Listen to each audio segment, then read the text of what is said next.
देश रत्न डॉक्टर राजेंद्र बाबू का जन्मदिन है और इस मौके पर हम सब लोग उनके पैतृक निवास स्थान उनके घर पर गए हुए थे। उन्हें श्रद्धा के सुमन अर्पित करते हुए हम लोगों ने उन्हें नमन किया, श्रद्धांजलि दी।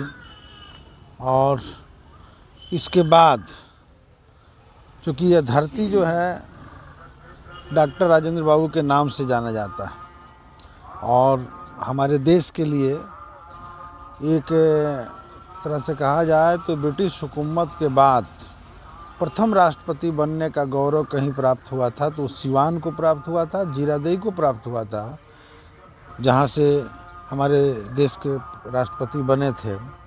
और उस जगह पर आज इस कस्तूरबा गांधी बालिका विद्यालय जो है, आवास है, उसका हमने देखा, निरीक्षण किया, साथ ही साथ बगल में मध्य विद्यालय का भी निरीक्षण किया। इन दोनों क्रम में जो मैंने पाया कि कस्तूरबा गांधी विद्यालय का जो भवन है काफ़ी जर्जर अवस्था में है, किसी भी समय बड़ी दुर्घटना यहाँ हो सकती है और बच्चों को भारी तकलीफ़ें यहाँ है।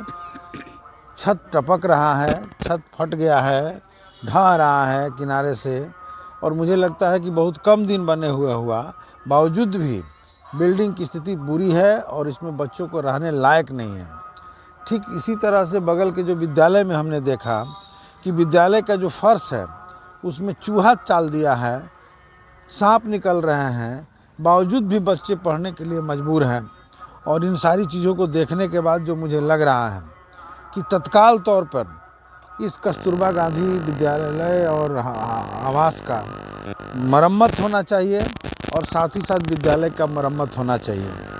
ये राजेंद्र बाबू का जो गांव है, पिछले दिनों भाजपा के जो सांसद हुआ करते थे ओम प्रकाश यादव जी, उन्होंने गोद लिया था। तो गोद लिए थे तो हम लोग को एक भरोसा जगी थी कि यहाँ गांव का विकास होगा, गांव में पार्क बनेंगे, गांव में सड़क बनेगा, यहाँ गांव में जो है लोगों के घर अच्छे होंगे, यहाँ के जो विद्यालय होगा वो सुंदर होगा, यहाँ बच्चों को अन्य तरह की सुविधाएं मिलेंगी। लेकिन हमने देखा कि ये सब ढाक के तीन पात बन के रह गया। आज भी एक कदम भी उनके फंड से यहाँ कोई काम नहीं हुआ और उसी स्थिति में पूरा जीरादेई बना हुआ है। और मैं 2-3 साल से हूँ, मैं लगातार कोशिश कर रहा हूँ। विधानसभा में भी हमने क्वेश्चन किया था कि जीरादेई मोड़ से जो सड़क उनके आवास तक जाती है उस सड़क का चौड़ीकरण हो। वो बहुत पतली सड़क है, आने जाने में लोगों की कठिनाइयाँ होती है, आए दिन एक्सीडेंट होते रहता है। तो सरकार की ओर से आश्वासन भी मिला था, ध्यानाकर्षण मेरा क्वेश्चन था जिसमें आश्वासन मिला था कि रोड का चौड़ीकरण किया जाएगा, दोनों तरफ स्ट्रीट लाइटें लगाई जाएगी, सड़क से जहाँ से रोड मुख्य सड़क से जहाँ से ये रोड निकलती है वहाँ पर द्वार बनाया जाएगा राजेंद्र बाबू के नाम पर, यहाँ उनके आवास पर जो है सौंदर्यीकरण किया जाएगा। ये सारा कुछ हमसे कहा गया था, लेकिन 1.5-2 साल से मैं उसका भी वेट कर रहा हूँ, अभी तक कार्रवाई नहीं हुई है। फिर मैं जाकर के विभाग में मिला कि इस पर कहाँ तक कदम बढ़ा है, तब भी विभाग में जो बताया गया उससे बहुत प्रगति नहीं दिख रहा। इसलिए मुझे बहुत इस बात का दुख भी है। और अभी बिहार में जो सरकार है वो सरकार में हम लोग समर्थन दिए हुए हैं, इसलिए हम सरकार से लगातार प्रयासरत भी हैं कि सरकार इस काम को करे ताकि जीरादेई को एक सुंदर जीरादेई बनाया जा सके, जहां एक पर्यटक स्थल के रूप में विकसित किया जा सके। हमारे पर्यटक विभाग के समिति के जो चेयरमैन हैं माननीय दरौली विधायक सत्यदेव राम जी, उनसे भी हमारी बातचीत हुई थी।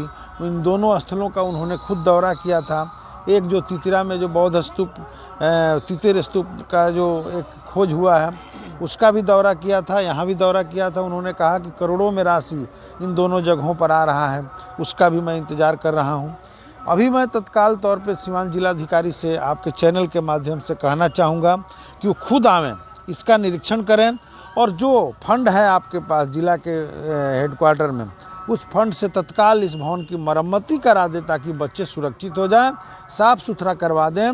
मैंने बाथरूम में गया था, देखा वो बाथरूम जाने लायक नहीं है, छत टपक रहा है, बाथरूम में बैठे हुए अवस्था में भी छत टपक रहा है। ये बहुत बुरी स्थिति है, ये बर्दाश्त से बाहर है।